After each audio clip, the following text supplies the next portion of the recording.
backing another candidate, um, finds me running even with the candidate who loaned themselves $1.2 million, and she I mean, that spent eight has to times. feel a little bit good, right? Like Yeah, that's gotta be yeah. like a good That's moment. awesome, Matt. Yeah. And she's not the only candidate who has loaned themselves money. Some of the other candidates have loaned themselves $25,000, $35,000.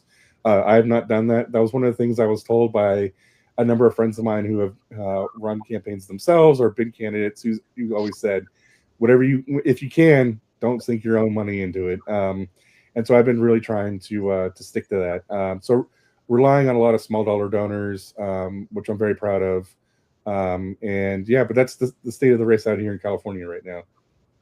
Gotcha. So let's talk a little bit about, I mean, I think a big part of this decision is, why did y'all decide to jump in the race, right? Like I personally don't have 25 grand I could drop into like a hobby, right? So there is, I think, a disconnect, and I feel like voters can smell it, right? When you are jumping into the race without sort of the underpinnings in the community and the connection to the issues that the community faces. Um, but you think you deserve a seat for some reason, or you think you are the person that can have that power or wants to grab that power. Heath, let's start with you, and then we'll go to Case, Beth, and Matt on just kind of how you know your district and what people are looking for. Yeah, for sure. I mean, I'm a current state representative. I represent a Republican leaning district in the House. It's one that I won by 16 votes. It's a situation where I had to 16? talk to, 16. Yes, 1 Wow. 6. I had to talk to independents, Democrats, Republicans, people who'd prefer to stay on the couch. And I had to win them to come out and vote. And that's something I'm very proud of, because it's going beyond just the list that were provided. It's going beyond just saying, I need to get so many Democrats and so many independents. It's saying, who can I get to join my coalition? And that's exactly what we've been doing in this congressional race, because we have seen, as I said, polls that show that we are by far the leader with independents and people who didn't vote in previous elections. We're pulling Republicans into our coalition. And I've heard from people, I mean, anecdotally that, it's like, oh, my brother, he saw your videos on TikTok. He's a raging Republican, but he loves you. And it's like, all right, I'll take that. I mean, I've got stories where, of talking to people in my district where they are Trump voters, and they will come out and support me because they believe in what I'm talking about. And it's a simple message of, how can we make your life better? Because when we're looking at the cost of living and how healthcare is a big cost for everyone right now, how it's so expensive to get an education, and that is oftentimes seen as the great equalizer. And if we want to hold true to those values, then we need to make sure that we have an option in a way to actually pursue those opportunities. We need to have a living wage, because I mean, when it was first implemented under FDR, that was exactly what one of the principles of the living wage. And we need to ban corporations from the single family housing market, because I mean, here in New Hampshire and across all of New England, especially the Northeast, it's something where we've seen large corporations, in especially private equity firms, come in and buy single family houses, and it's boxing out individuals. It's a huge problem. And it's the fact that we're talking about those types of issues, and that's really resonating with people across the spectrum. And it doesn't matter necessarily if you're a Democrat, if you're a Republican, we're willing to talk to you. And it comes back to what I've done in the state house. And it's the fact that I have that record, I have that experience, and I'm willing to work with anyone and everyone. And that's the type of electorate that we have here in New Hampshire. It's a very independent, libertarian type electorate. And we need people who are truly, going to hold to those values and not necessarily sell out to a handshake deal or anything, or be anointed to because their mom's a senator, or that they're an Airbnb lobbyist. Because Sure. I think that's a little bit ironic, because housing's the biggest issue in our state. Yeah, But I'm sorry. that kind of sums things up.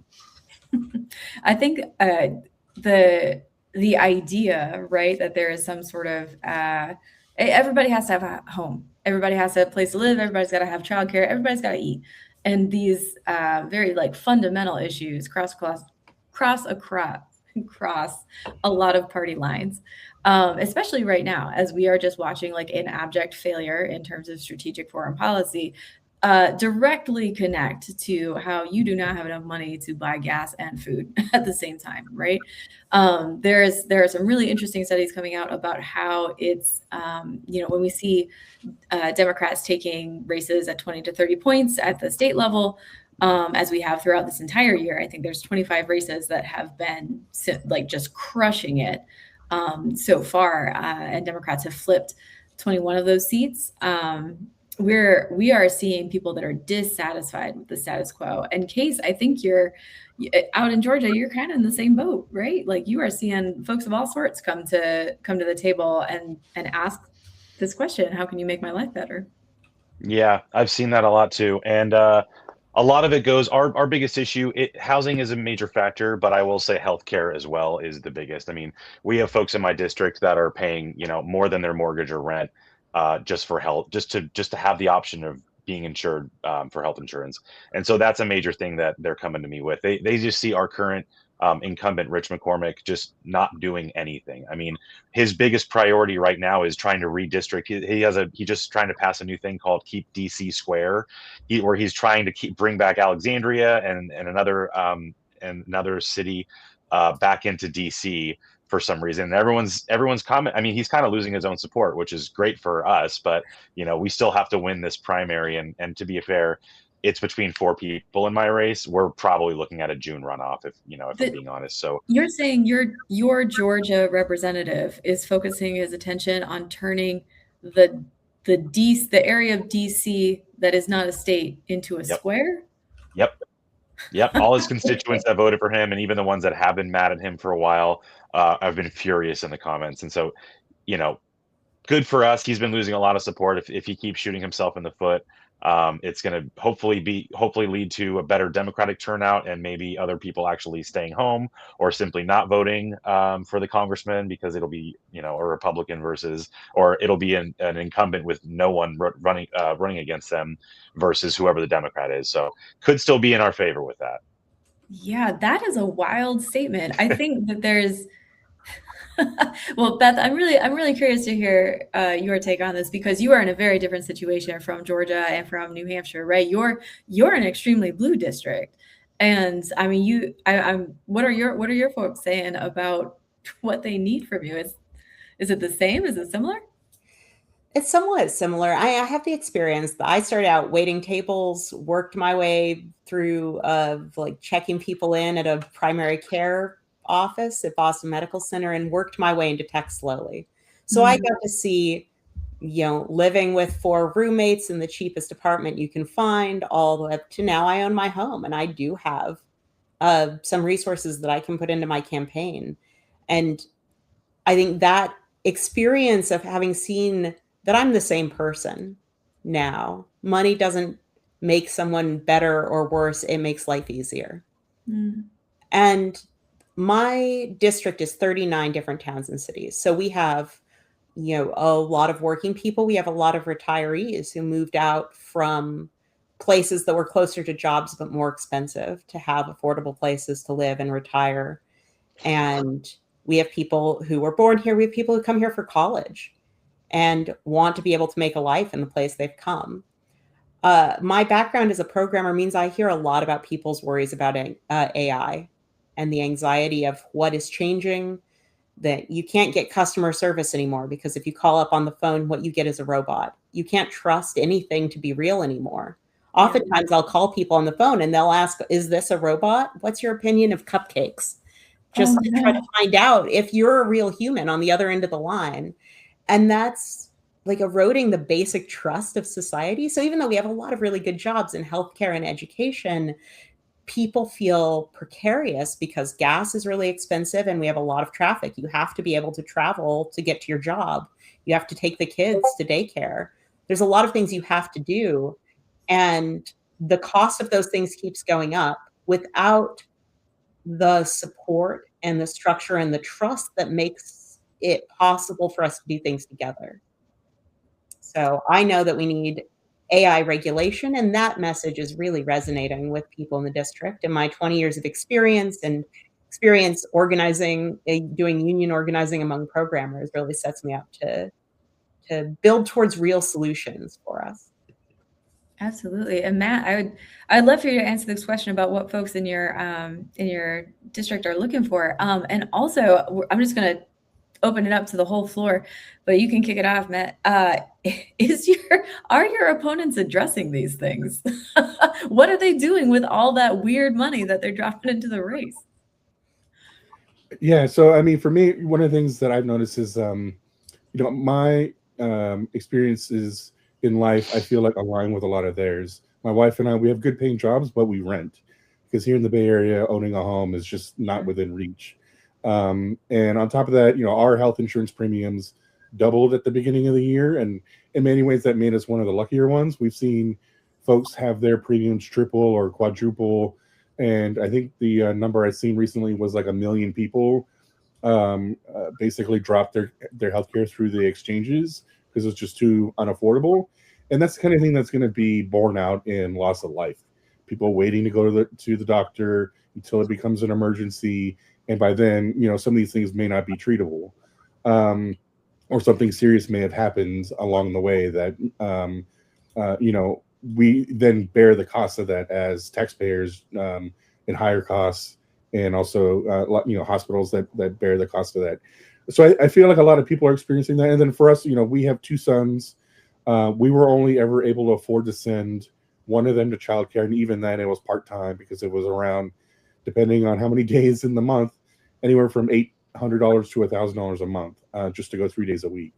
And that's just really pushing our budget, and to go any further than that, it was just untenable. And all the research on early childhood development is very unambiguous. The more time our children have in those programs at a young age, those benefits bear out all the way through high school. And for every dollar that we invest, we see returns of $4 to $6 from that investment, sometimes even higher. And those years when they pass, there's no getting them back. There's no, oh, if I send my kids to a program later, we can make up for that. No, that development time is gone. And so that's something that I feel is across the district. And we have in California 14, we have one of the largest also foreign-born populations in any district. It's approaching 40% in the district. And we also have folks who live in more apartments in the western part of the district, and folks who own larger homes in the eastern part of the district. And still, you hear those things from both sides as well. And Case, you had mentioned Rich McCormick. So one of the opponents I'm running against, the one who loaned her campaign all the money, she's given $9,600 to Rich McCormick over the years. So really? a little crossover there. Yeah, I think she's a first generation Indian American, and I think he sits on one of the committees that involves U.S. foreign policy with India. So I think that's where that comes from. But certainly overlooking a lot of the other things that he's been involved with in order to give him money. For me, Beth, you were talking about money's impact on people, and I've always felt that money just reveals who people really are. My family, there was 6 or 7 people living in the house, a 3-bedroom house, for many years. Me and my brothers were with a bunk bed and a pull-out bed in one room until my father remarried, and we moved to the Tri-Valley, which is a more affluent part of the Bay Area. And I felt like we were pretty much the same. A lot of the kids I went to school with out there had designer clothes, and we got stuff that was decidedly not. And we still did hand-me-downs and stuff like that. So I've always felt that, when you see people who have come up and make money, that when they get that money, it really reveals who that person is on the inside. And, one of the jokes I like to say is no one's mad at Mackenzie Scott, who gives away a lot of her money, except for maybe Jeff Bezos, her ex-husband. I think it just reveals, if you're a truly good person, then, people are not going to be upset with you because you're going to be doing good things with that money. And I feel like that's a big dividing line between kind of what we see in society today, versus like the robber barons of even 150 years ago, who gave away a lot of their money. They were still robber barons, but they made some libraries, right? Yeah, society still received something out of it. No, absolutely. Thank you for sharing that. I think I would love to hear more about this kind of like national money flow, because it's kind of wild that your opponent in California has been giving money to the Georgia representative for the work that he does in India, right? And the way the money bounces around to solidify these networks of power, it is something that I think we need to spend a little bit of time on, right? Because we talk a lot about grassroots fundraising, right? Bringing money in from people in the district. In case you mentioned that your campaign has raised the most from your district, but the numbers in the media look bigger from the person that loaned themselves a few $100,000, right? So how do we address this conflation of money equals power, of money equals reliable, money equals winning, right? Because it's not always true. How do we get around that narrative? Case, if we want to start with you, and then we go to Beth, and Keith and Matt will just go counterclockwise this time. I was going to say, we just look at the facts. We just look at the statistics. How, over 95% of Congress right now has a white collar background. Now, only 2% come from working class. So we're already not seeing that. It's not making any sense, right? So we have a majority of the American labor force are working class, and then a majority of Congress are white collar. So who do we think they're going to work for, essentially? Yeah. Sorry, I lost my train of thought. No, that's great. I mean, it's like, have these people worked for a living? One thing that I've started telling folks is that all of our candidates have useful skills because they have had to have real jobs, right? Like, this is, I mean, Beth, you can speak to that, right? Yeah. I was going to say, and Matt, a lot of times, like he was saying, a lot of times you have to do it all yourself. You have to learn how to be kind of a Swiss Army knife of everything in order to keep things moving. Yep. I think the one thing that beats money is organizing. You have to have lasting institutions, because we still do have to fund campaigns. Campaigns aren't free. There are ways that we can organize, sort of outside of capitalism, do sort of open source style. DSA is great at this, of doing democratically led electoral work that is mostly unfunded. But unless you have people who have enough money that they can do a bunch of volunteering, your only alternative is pay. And I think one thing that doesn't get talked about a lot about is the way that people involved in campaigns are often underpaid. I got my campaign workers' health insurance through the small business program, but I had to shame the guy who had raised millions of dollars into giving his campaign workers health insurance. But it isn't just white collar jobs in particular. We see that lawyers are the most likely to become members of Congress. Some of that is because it involves laws, but most of it is that they raise twice as much on average as anyone else in the first month of their campaign. Wow. And all the extra money comes from lawyers. And it's not that lawyers are more likely to run, it's that lawyers are used to donating to campaigns.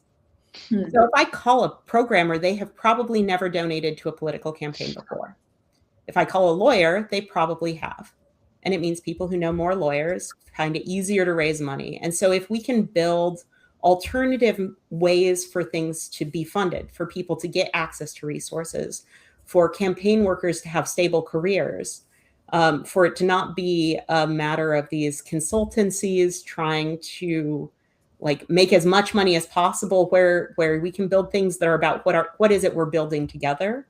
We can organize community groups. And that's part of what I'm trying to do here, is build lasting progressive power in the North Shore by finding the people and building the community that will get out, knock on doors, and organize regardless of what the money we have for this particular campaign is. Sure. The skipping from like a cyclical approach to something where these are the people that work politics. This is your resource. This is your community.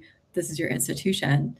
Yeah, that is really different. I mean, Heath, you've run at the state level, right? And now you're moving to the federal level. Does that core exist where you are?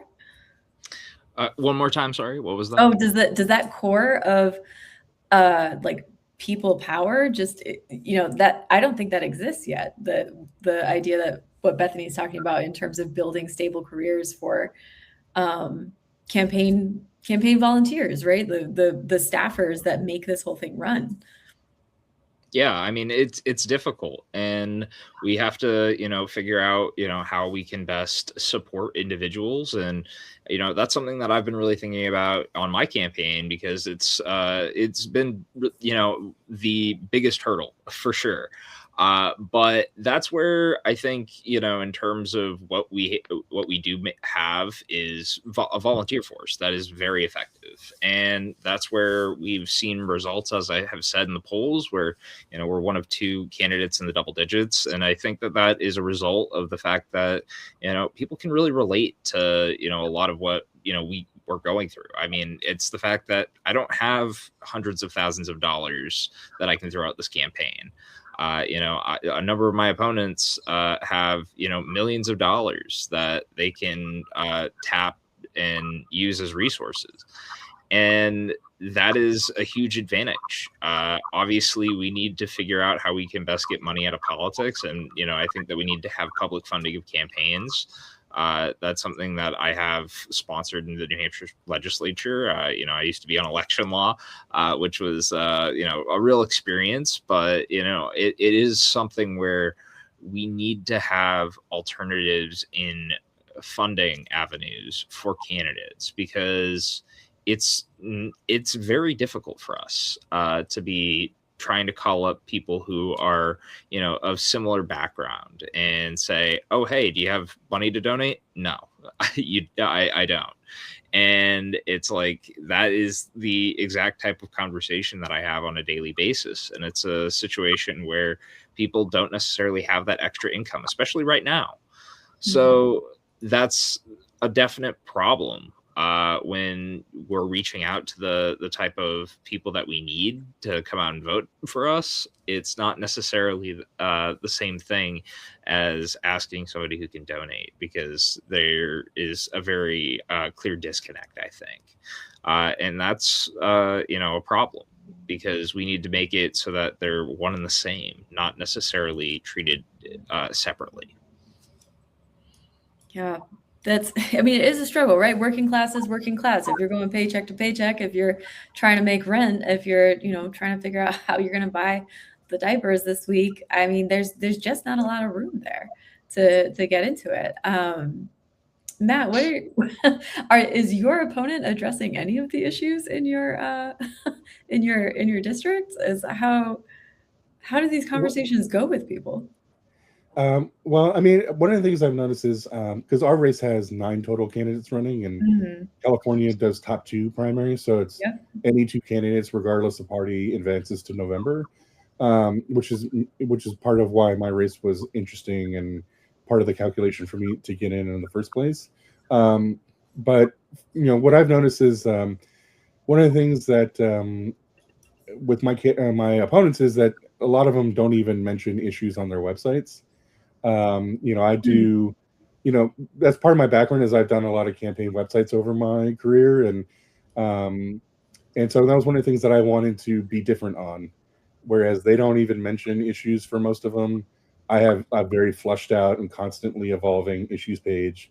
I get a lot of email from folks who may have heard me speak somewhere, and a lot of times they'll ask questions and I'll be like, oh, I have like 8 paragraphs on that right here. So for me, a part of this has always been like differentiating myself in those ways, having the experience of working at campaigns and wanting to do things a little bit differently from kind of the rest of the pack, to show that, in this particular moment, I feel like a lot of people are disillusioned on politics in general. I think, over the course of last year, there was a lot of dissatisfaction with Democrats at the federal level in terms of their posture with Trump, especially early on.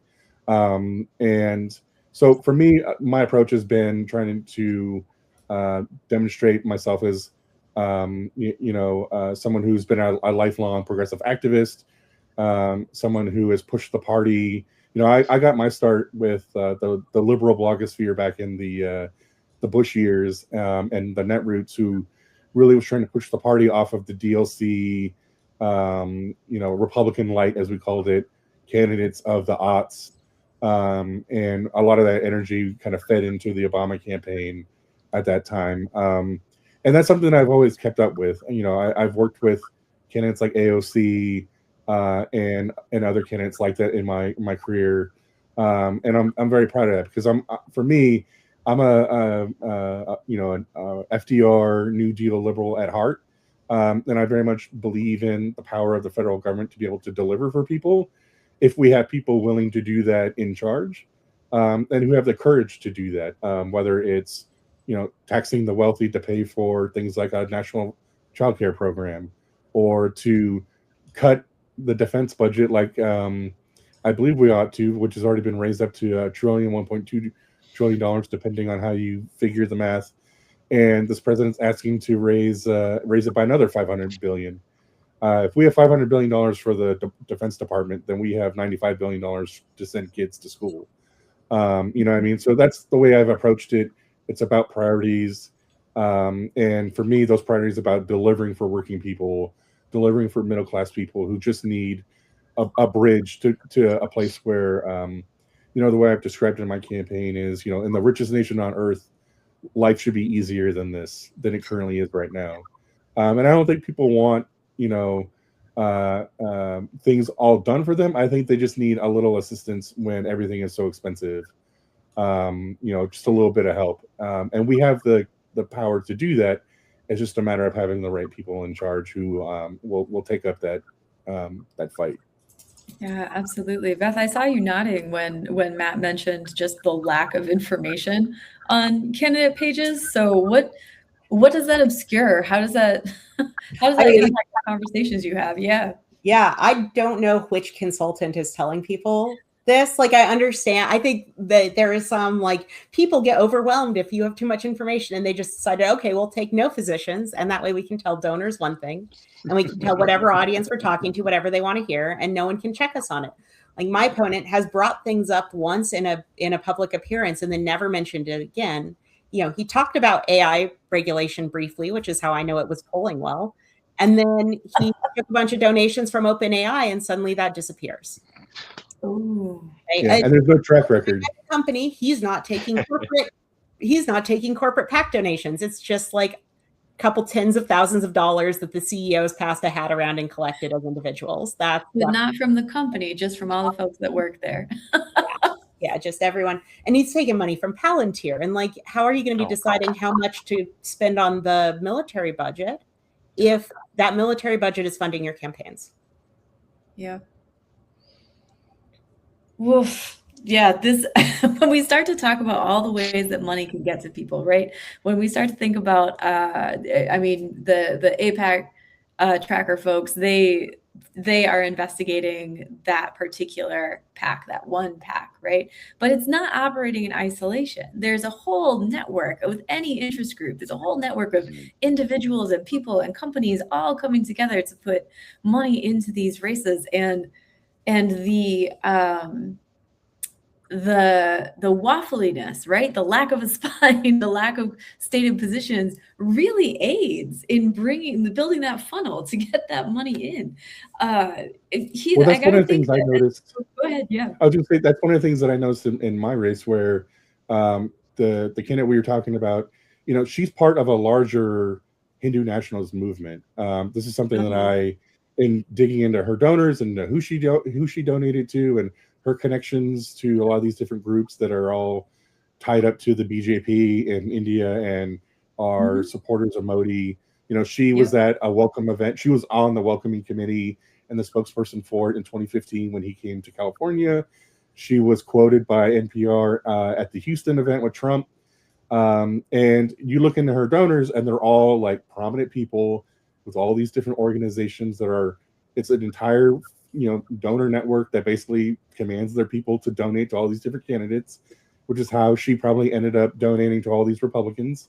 And it's part of a political project, and you see that it's no different than the Leonard Leos and the Federalist Society or any of these other Koch network and any of these other donor networks. It's all about a group of people with a shared ideological bent who then pool their money together more or less and then decide, okay, where are we going to invest in to try to make an impact on the federal government or on local governments. And that's since money's been allowed in politics, basically that's been true, right? Standard Oil and the Teapot Dome scandal and all throughout history, that's been the case. And it just goes to show you how hard it is to knock down these networks too, which is why it's really important for efforts like this to get behind candidates that really do want to make a break with that past.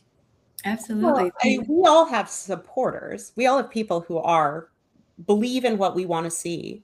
I mean, when we put out there that we're courage candidates, we're hoping that people who want to see Trump impeached are going to come and chip in $5 or $10. That's part of what politics is organizing groups of people.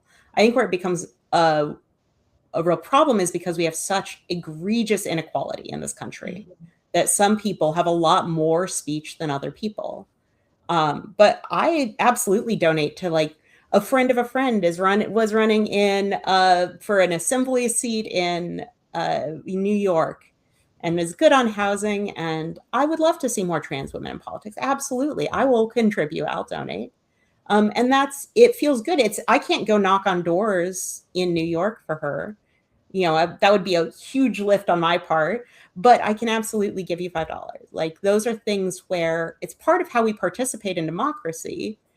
The problem is when some people that's $5 and $10 and $50, and some people that's $3,000, $10,000, $100,000, right? Those are those mean very different things. Yeah. And you're also not asking them to do something specifically, right? Like, and that's what I think is different about my candidacy, and something that you don't really see just looking at you can see it looking at my website, because I do put my positions there. Mm-hmm. And they're not things I'm just saying like the guy I was challenging before he dropped out, the incumbent in this seat, he would say all sorts of things on his website when he ran, and then he was a new Democrat who didn't do any of them, right? Like, but for me, I have 20 years of activism in which I have been organizing for these goals, and if I tried to say anything else, someone would come up with my 20 years of activism and be like, you actually don't believe that. And so my strategy for building that coalition, presenting myself to people, is here's what I am, here's what I stand for. You don't have to agree with all of it. If you agree with me on 7 out of 10 things, you can know that I genuinely believe in those things, and I am fighting and organizing for them already, and I will keep doing so in office. And so come and be part of this and get to see more of what you want in the world. Yeah, and for me, part of that strategy too was also, as someone who's not an elected official like Heath, it's really easy for people to dismiss you as not serious or don't know the issues. And so for me, the big thing was like, no, these are issues I've been thinking about for a very long time, and laying out exactly what my thinking is and why, basically what I think the problem is and what I think we ought to do about it. And I think that's something that doesn't get as much attention in politics, and is also used as a way to kind of like dismiss candidates. Well, to that point, Matt, I'll say this. I mean, even as an elected, some people, brand me as an unserious candidate, even though I'm, second place in the polls. And part of it is like, I don't have the same level of, cash on hand or, funds raised as some of my opponents. And it's like, these people have had, a huge head start. And the fact that they can pay for like email blasts and text blasts and online advertising, it's a huge advantage, to, be able to put that all over the country and send, thousands of people, all this these donation asks, and it's like, yeah, you're going to get some hits off of that.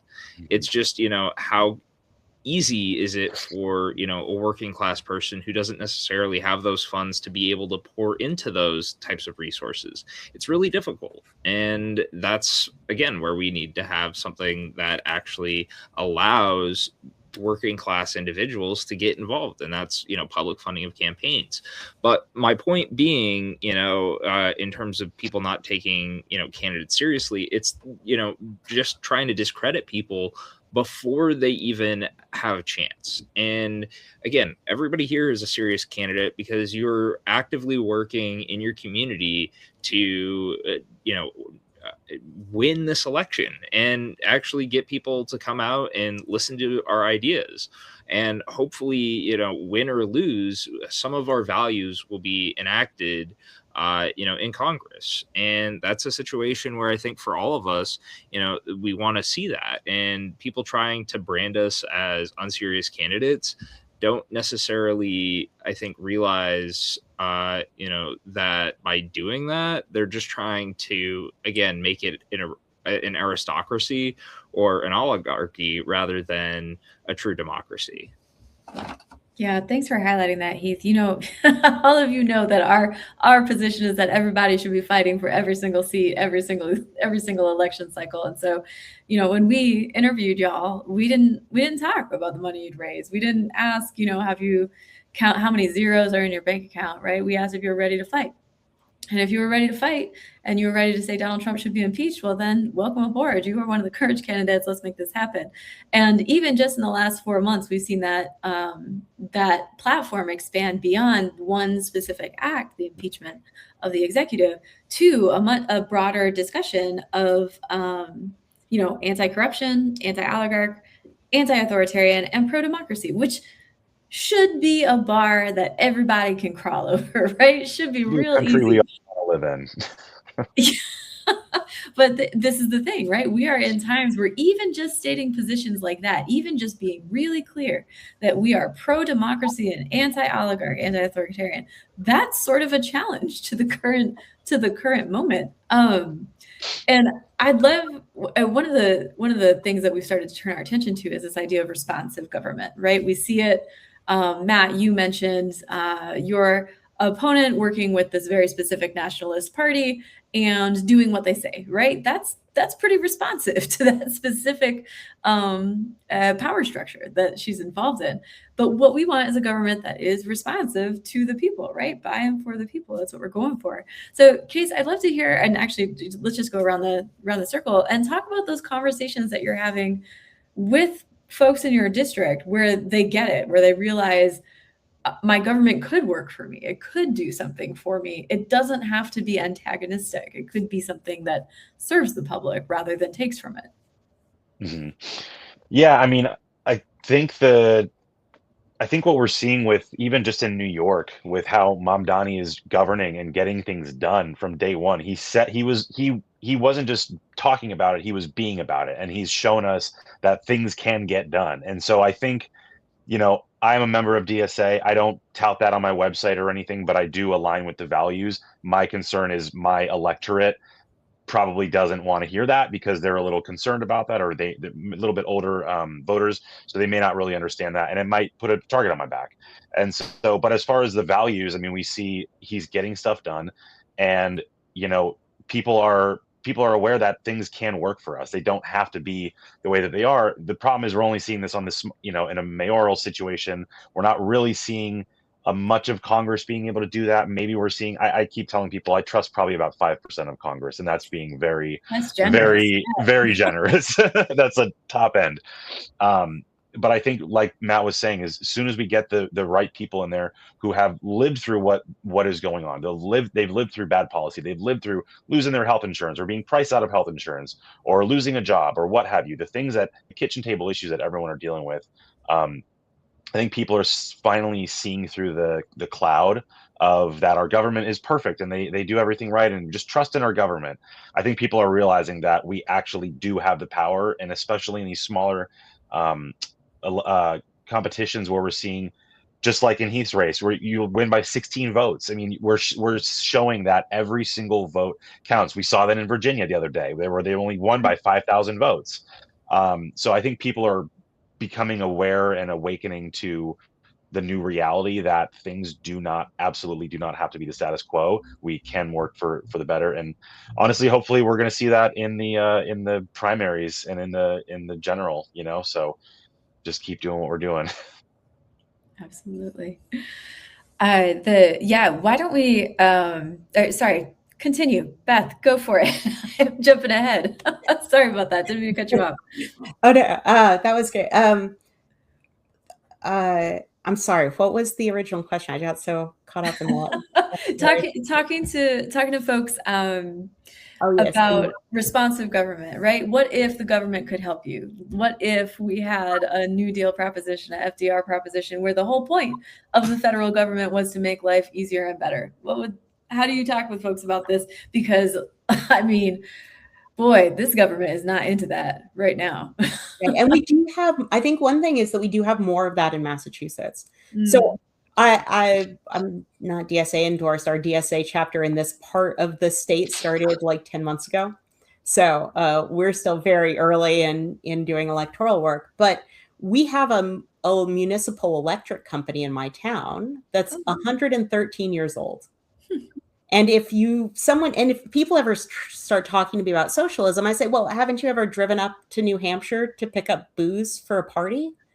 Because everybody has, because they're state-run liquor stores. Like, people love socialism because when we have these examples of it that have worked really, really well for us. And so for us, I think a lot of the enthusiasm and energy is coming. People are getting engaged because they thought things were fine. Like, I was focused on the people being mean to my local librarian and, getting better affordable housing options and helping people be able to fix up their homes so they could continue living in them instead of having to move out. Those are were like the local concerns. And then Trump got reelected. And now we had 18 different No Kings protests in my district. Wow. And I went to 5 of them, and we had volunteers at all of them. People are energized by democracy, and people are ready to show up and see something different. And I don't think that if you're just living in DC, you've seen that, because it's the people who show up every single Saturday. It's the people who showed up last week for the first time because they Googled why are gas prices so high and found out that we were at war. Right? That's who is showing up and making a difference. And that's that root of that organizing that beats money, is people being engaged and being part of community groups and having friends. And you show up and then you make friends and then you keep showing up because you have the community. It's not politics as self-expression. It's politics as something that we're building together. Yep. Make it a party, right? Invite everybody and join the party. So Heath, tell us more about those state-run liquor stores and all that stuff. They're great. They're great. They're super cheap, and I highly recommend them. They're right on the state border, right on the highway. So you can go right from Massachusetts right into the liquor store. But jokes aside, Beth is right. I mean, there are huge advantages, and it's one of the ways that our state actually makes revenue. I mean, I wish that I had a lot more concerns for my local community. I do. But our state is a whole mess. We're downshifting costs at a state level, and we're really driving up local property taxes because we're a monotax state. And so we generate all of our tax revenue through property taxes, essentially. And we've cut huge amounts of revenue sources. We got rid of the interest and dividends tax. We're lowering the business enterprise tax. We lowered the meals and rooms tax. We're just hemorrhaging money. We lowered a number of fees, which it's like great for the businesses, but we also increased a lot of other fees, which is a huge problem. And those were mostly affecting individuals. And so, we're subsidizing people, at the state level for businesses, but we're not necessarily helping out the individuals. And this is something that I always tell people, when we're talking to the Republican electorate, you have to tell them you have to kind of talk in the same way that the Republicans do, and you have to give them a little bit of a grain of truth. And this is what the Republicans do when they say that, things like we live in a welfare state. I hear that one a lot. It's like, yes, we do. We live in a welfare state, but it's not the welfare of the individual. It's the welfare of the corporation. And it's the fact that we do see a lot of money being dumped into these companies through subsidies. They're getting huge tax breaks. And then a lot of these large corporations like Walmart turn around and tell their employees how they can qualify for federal benefits. And it's like, these corporations can afford to pay for health insurance for their employees. They can afford to do it, but they're choosing not to.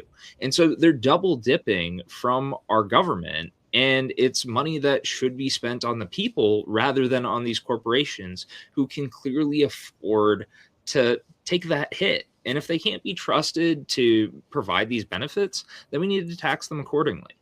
And I might represent a Republican leaning district, but, I'm also DSA endorsed. And, I think, it is something where, looking at districts like Tennessee 7, where Afton Bain was able to win that primary, and how she was able to, close the gap in that district. I do think that there are opportunities where people, forget. New Hampshire is a state where, Bernie Sanders won twice.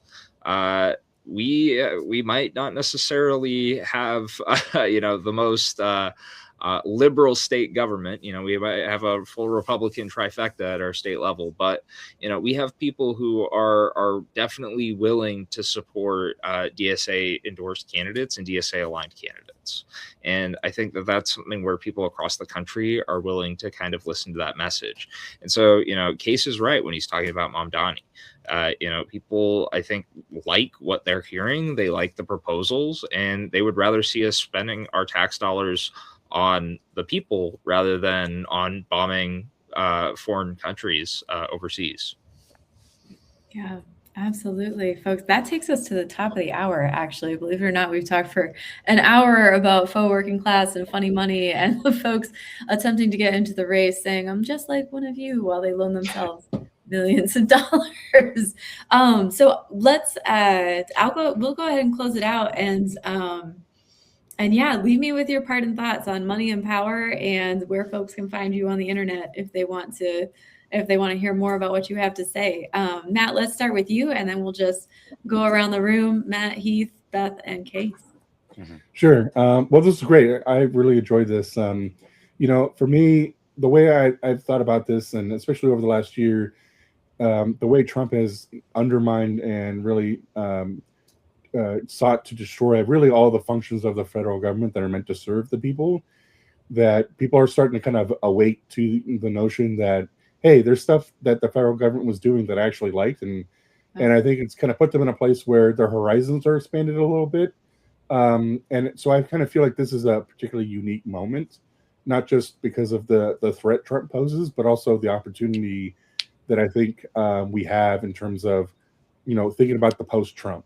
The way I've approached this campaign is, the next 2 years is about protecting the people, holding this administration accountable, and laying the groundwork really for hopefully a Democratic trifecta in 2029. So that when we get to a new Democratic president, whoever that may be, that we've laid the groundwork on, especially in the House, with a majority potentially to basically that's when we need to go big and deliver for people. And so that's really been my approach in this campaign. I feel like with a lot of folks out there, even in my own family, like politics is kind of like adult homework for them. And so, like you were saying, it's about like make it a party, make it fun, give people ways to come in. And right now they're suffering. And so they're looking around, looking for people who are saying, here's the way out. And so that's really how I've been trying to approach this. And, for me, if you're interested in California 14, the way I've kind of talked about it is, I'm running against a sitting state senator, a former mayor, and a city council member, and a bunch of other candidates. But I think in California with top two, it's a unique opportunity to have, even with two Democrats, an activist up against someone who has been in state government, and no offense, Heath, but I think that's a very unique conversation to have in a general election for 5 months, rather than your typical D versus R campaign or progressive versus moderate. I think it's a unique situation where one candidate who has struggled with rent and healthcare and childcare, and a candidate who probably has not. So for me, that's really kind of the unique opportunity in California 14. So I'm hoping folks will join me at mattortega.com. Thanks, Matt. Really appreciate you stepping into the ring. So I'll say, Matt, I only make $100 a year. So, it's not kind of politician. I'm not exactly the wealthiest now, and people always overestimate my pay, and it's like, no, it's that plus mileage. That's it. But you're completely right. And I'm saying a lot of similar things on my campaign. It's the fact that we need to be saying that we're more than Trump. It's the fact that our party for the past 8 years, 10 years, actually, sorry, I misspoke. We've been saying we're not Trump, or, we need, we're not Trump, we're not Trump, we're not Trump. And it's like, we need to say how we're going to lead.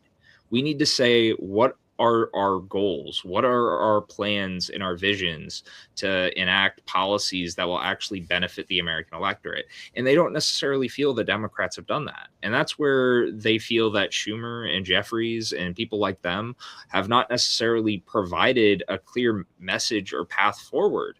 And even on the one thing that they say that they're not, in terms of saying that they're not Trump, they've done nothing to really stop him and actually, impeach him or, put him on some sort of trial, publicly in the media. And it's the fact that we've just kind of let him get away with a lot of this recklessness.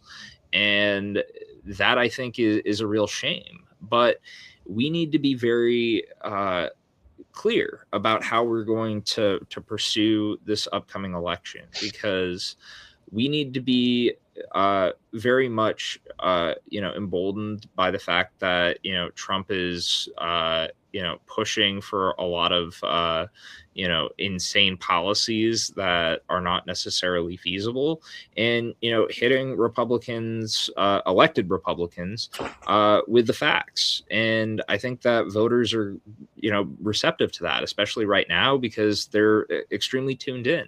I mean, we had 300 people show up to a candidate forum the other week, and on a Tuesday night, and then the following Wednesday we had another 150. And it's just like, that's not necessarily something that I was expecting, especially with one of those being in one of the towns that I represent, which is relatively rural.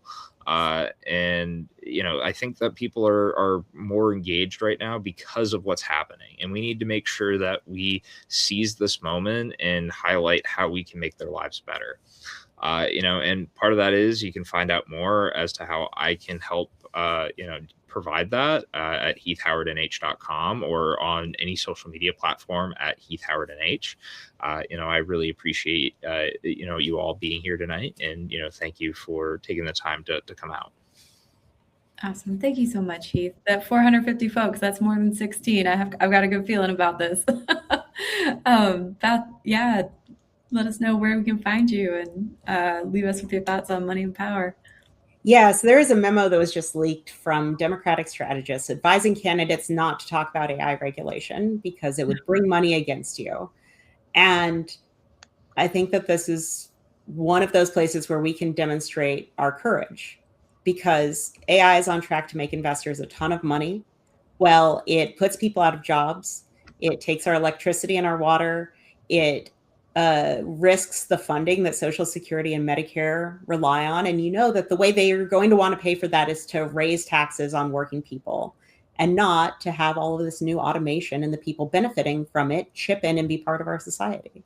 So this is a chance to organize instead of just fighting over wealth on cable news shows. And you can find my website is bethfordemocracy.com. Very straightforward. You know what I stand for. It's right there in the URL.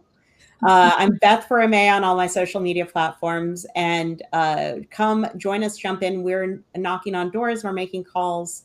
And we're building this campaign, $10 at a time from supporters all across America. Huge opportunity to get right at the intersection of money and power there with the AI conversation.